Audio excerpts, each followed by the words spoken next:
الرحیم السلام علیکم ملګری امید ده چې تاسو ښه وئ جوړ وئ برابر وئ ملګری په موقع د الیکشن دور دی څوک هر سړی وایي چې موږ جیت که بل جیت که لکه هر طرف ته لبه لګیا دو هوایي فایرینګ د پارنه نه چې زه کې مینه مو دوه ورځې مخکې الیکشنه ویډیو کړې وه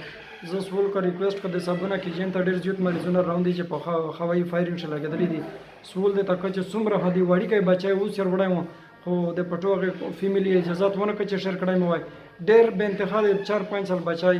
زخمی حالات چې په آی سی یو شه پروت دی نو زه ټولو ته ریکویسټ کړم چې دا ویډیو شیر کړئ خدای ته وکړي چې څومره امیدوارون یې چې څوک یې هور وای دا نه چې خالي د زلابن ولته وي چې څوک یې اور وای خاص کر لکه مروت چې پانه له بخارو پدو ټول ټیپک تی یاره خدای ته وکړي د الیکشن خلک دغه پر امیدوارون غټي چې میجو کلم تاسو ور کوي چې تعلیم روشي صحت صحیح شي او تاسو مړول کوي به ګناه خلک مړوي په الیکشن شه ورکه دا شغل شاور کې نوم شات چې چا هغه ټلې د دوه رکعت نه پل وکي خدای ته وکړي خوي فایرینګ نه ودرړي مهرباني شکریہ